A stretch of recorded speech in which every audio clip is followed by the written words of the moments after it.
Welcome everybody to English 420 Business or Professional Writing. Today we're going to introduce the course and talk a little bit about Unit 1, which is the linking in case. So we'll start with a general discussion actually about first impressions. As everybody probably knows, stereotypes exist, whether we like it or not.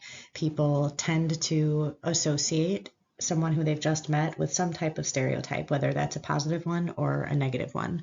This first impression usually happens really fast, within a matter of a split second of either meeting you for the first time or reading something, an email that you've written for the first time. Very quickly an impression happens. And a bad impression is really, really hard to fix. That's why it's important to think about the first impression that you're going to make. Again, whether in person, on the phone, in writing, it happens in any type of setting. So you have to be prepared for that. Take a look at these two pictures. It's the same person, but they are dressed differently. Each one of these people, well, they're the same person, but dressed differently, these versions of this person would make a very different first impression on you.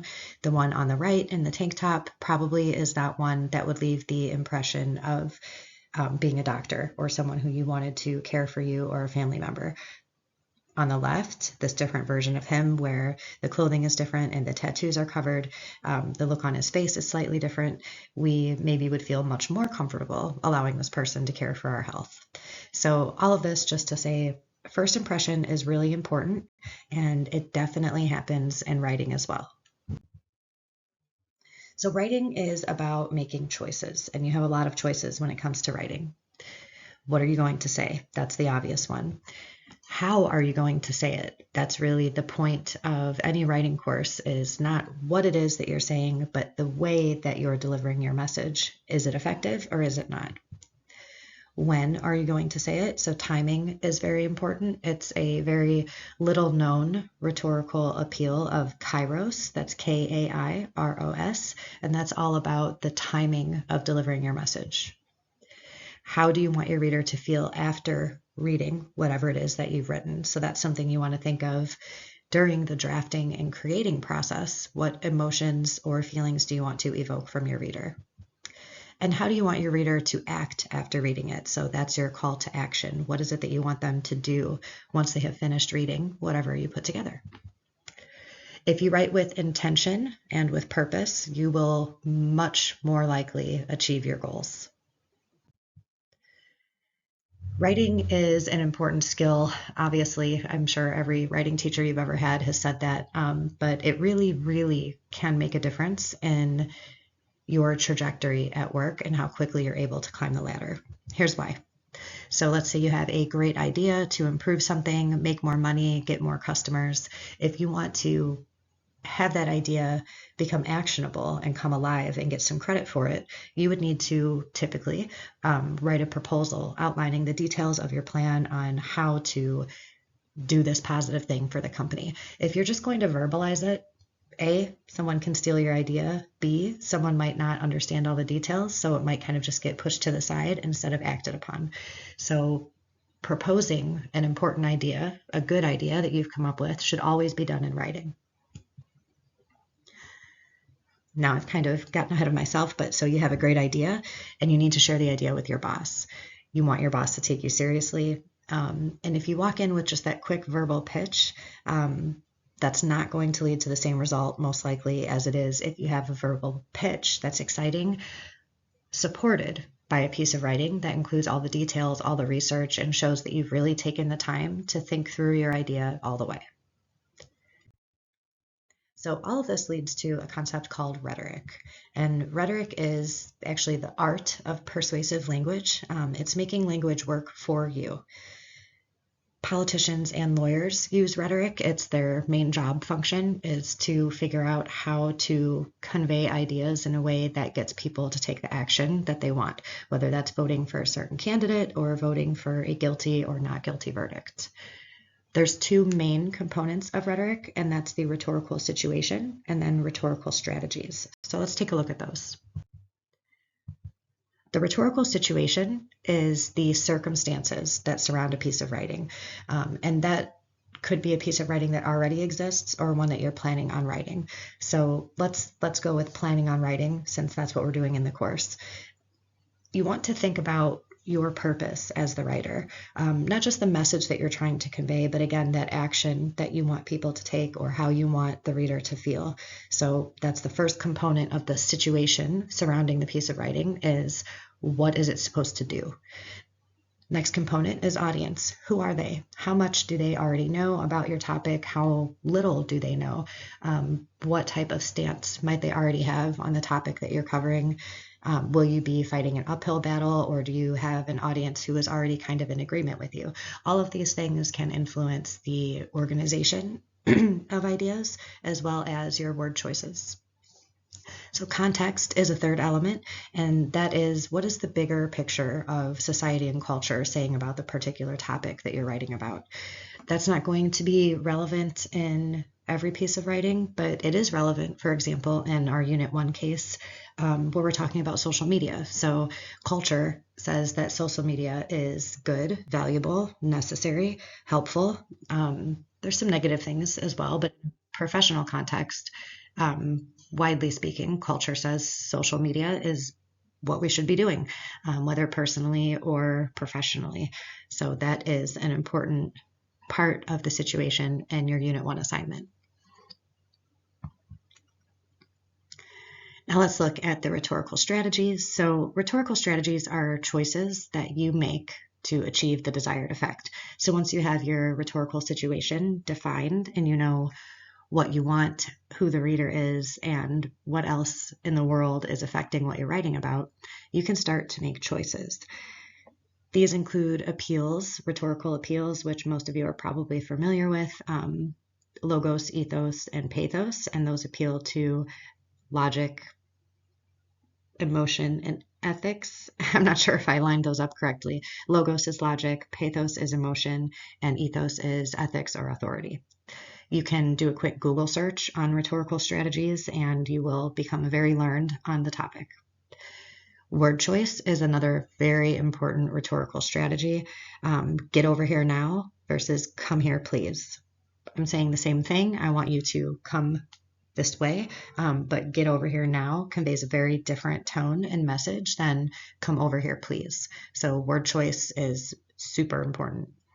Organization, this applies to whether or not you're going to take a direct approach, which is conveying your main message immediately and then backing that up with supporting facts, or an indirect approach where you start with the support and kind of lead your reader to the main idea. In professional writing, direct organization is much more common than indirect. It's hard for me to even really think of a good example of a time when an indirect approach might be most appropriate in writing. I suppose delivering bad news. There's a sandwich model where you start with something good or neutral and then you lead into the bad news, then you end with something good or neutral. So that's kind of an indirect approach. But most of the time in professional writing, we want to convey our message immediately, tell them what they need to know, and then they can read the support as they would like. And then the amount of detail that you include. This is tied very, very closely to who your audience is and how much detail they need. So some of you have already commented about this on the discussion board, but we can have just a brief discussion of the differences between professional writing versus academic writing. You'll need to kind of switch gears for this class as compared to most of your other classes, because typically on campus you're writing you're bound by academic conventions in terms of your double spacing and using APA or MLA formatting and putting your name at the top of the paper. We don't do any of those things in this class because no one does them outside of a college campus. So, as you know, academic writing is what you do in school, like essays, and your purpose is usually to demonstrate knowledge of something or to make an argument about a certain topic. And your readers are typically other academics or teachers. Professional writing is the writing that you would do at work. This includes like memos, emails, proposals, and grants. Your purpose typically is to deliver information, convey a new idea or a new policy, or to make a recommendation about something. And your audience can be inside readers, like lateral like coworkers. They could be supervisors, which means you're writing upwards, or they could be people who you are supervising, so you're writing downward, or they could even be outside readers like other companies or grant committees. So now let's shift into talking just briefly about Unit 1, just to make sure all the details are pretty clear for everybody. The case is taking place at a company called OfficeGadgetsExpress.com. So it's a web-based company, but it has a physical office space, meaning the employees are physically seeing each other one a day. They're seeing each other every day. They're coming into work, and it is an important component because they're able to socialize and talk about these new ideas that are being put forth in the case. The key players are you. You, in this case, are the Director of Operations, and senior to you is Megan Duffy, who is the CFO. She's the one who has handed this initiative down to you. And so while she's not your primary reader, she is someone who's paying attention and is going to be watching basically what happens. How is this memo received? Do people stand up and take notice and get on board with the plan or not? Your other players in this unit are the employees, and you know that you have a large percentage of them over the age of 45. Some of them are under 35, and then some you have like 15% working nights and weekends, so part-time employees. So a pretty broad range of readers, which is something you're going to encounter a lot, where you have to try to play into the needs of a variety of people who have different needs. So it can be kind of complex. Typically, the way you do that is there's a little something for everyone. Not everybody's going to like everything in the piece of writing, but there will be something for everyone, for each person at least, to grab onto to some extent. So what's the deal? The company is struggling financially, and in order to gain more clientele, they want all the employees to be on LinkedIn, make connections, and hopefully get more customers. So why has this snowballed into such a big problem? Well, if the numbers don't change for the better, the company could be in trouble, which could mean layoffs and eventually the company closing down. We can't have a red bottom line. So what is your challenge? Primarily, it's convincing the older, resistant crowd that LinkedIn is necessary and that it's just not as hard as it seems. So what do you need to do? We have two components of this unit. There's part A or part 1, which is the memo to employees. In this memo, you're writing as the Director of Operations, so you're writing down the ladder to the employees, and you need to, number 1, tell them that they will be required to have a LinkedIn profile as part of their work position.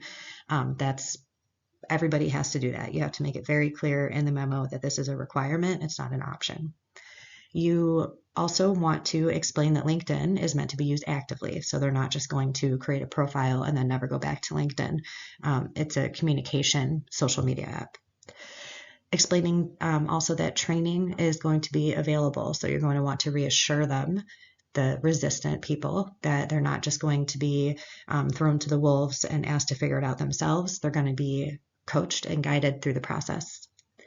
Part of what you should do in your memo is provide some details on that training, and you can make those up. So it could be a seminar that everybody's going to go to on one day. It could be a series of workshops. It could be groups of employees working together.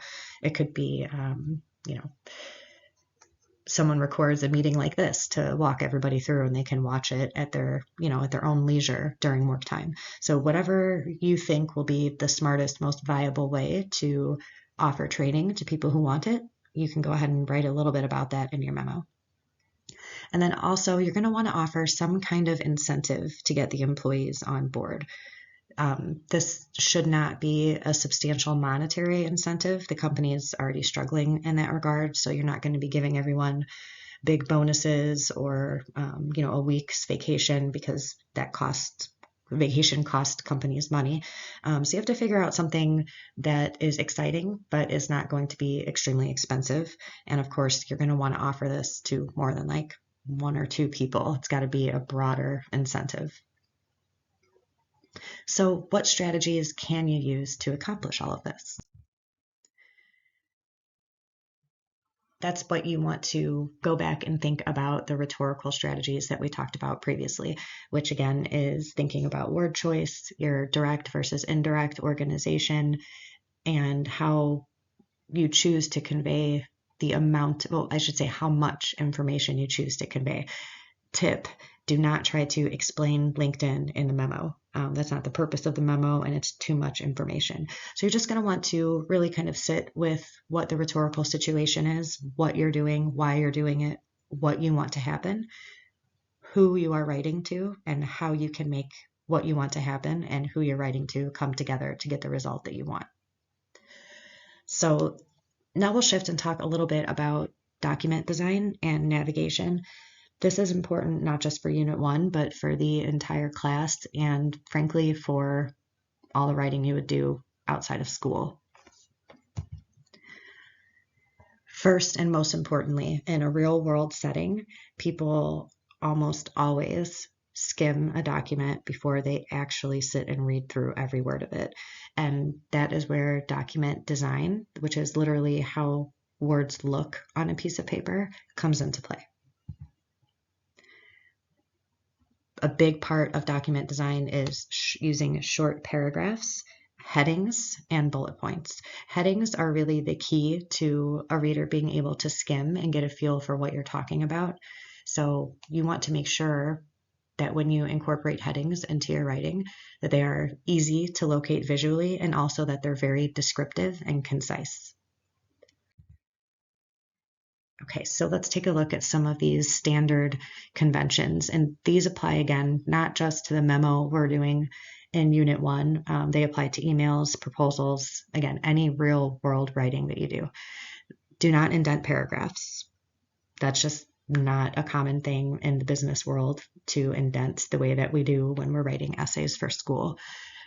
All of your paragraphs should be single spaced. There's no exception to this. No one uses double spacing outside of APA, MLA style papers. And we don't write those in this class, and you won't write those in a job setting unless you're an academic researcher, but that's not what this is. So you also want to consider your paragraph lengths. We're used to writing big, long paragraphs in school. That is not acceptable in the real world.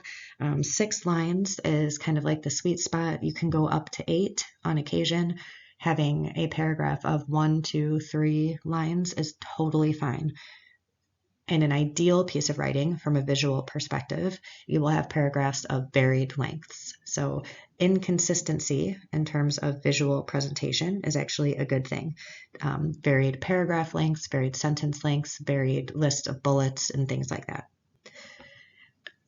All of that goes to say avoid long block paragraphs. No one wants to read them, and most people simply won't. Use white space wisely, and that means that you want to have white space on any document, on any page of any document that you've put together. There should be well-used white space to help the reader's eye kind of go where it needs to go and find the headings and find the bullets. Organize your information logically. Use descriptive headings. I already commented on that a little bit, but these descriptive headings really serve as like chapter titles within a document, so they help a reader find information quickly. They can navigate the document and find what they want much more easily if you have descriptive headings. And then make sure, above all, that you're writing very clearly, very directly, very concisely. No fluff, no inflated words. Don't use a thesaurus. The more simply that you can convey your point, the more easy it is to understand, the better. So part 2 is the justification. And this is basically an exercise in thinking about rhetoric, since that's the core component of all writing and therefore this class. You're going to write a letter or a memo. I don't really care. Just write to me, following all of the conventions we just talked about, though. Don't write me a double-spaced academic essay. Write to me about your rhetorical choices, about why you chose some of the words that you did, why you placed your headings and divided up the memo the way that you did, why you used bullet points, your thoughts on a direct or an indirect approach, basically any component of why you wrote the way that you did and how you convey the information would be something that you can discuss in part 2 of the assignment. I will post an example justification for you guys as well, just in case this part is confusing or intimidating. So the planning log for this unit, and there'll be one for units 1 through 4, and then we have a topic approval in unit 5. But for unit 1, we have a planning log due today, actually, Friday by midnight, ideally. I'm not super strict about that. I'm not going to grade Friday at midnight. So basically, if it's there on Saturday, once I get grading, that's fine with me. Late points or late deductions come into play when I've finished grading everything and yours wasn't there, and then you turn it in and I'm grading it a few days later or something like that. So just, Friday by midnight, but Saturday morning, afternoon is fine too. Same thing for the writing assignments. They're always going to be due on Sundays and by midnight again, but I'll be grading likely on Monday afternoon, so you have a little bit of flex time. Key grading points for every assignment, you're going to want to take a look at the rubric. I do use them when grading. I also consider things outside the rubric, though, of course, so it's not a hard and fast. You can only score points by matching the rubric, but the rubric is something that I created to help guide you, to help make sure that you can check all the boxes and that you've done everything you need to. So don't skip them. They will serve as a good way to help you do the assignments correctly. And that is the last slide. That's all I have for you today. If you have questions, please don't hesitate to email me, or if you think it would benefit the whole class, you can start a thread on the discussion board. And that is all. So I hope everyone has a great first week of the first semester, and take care.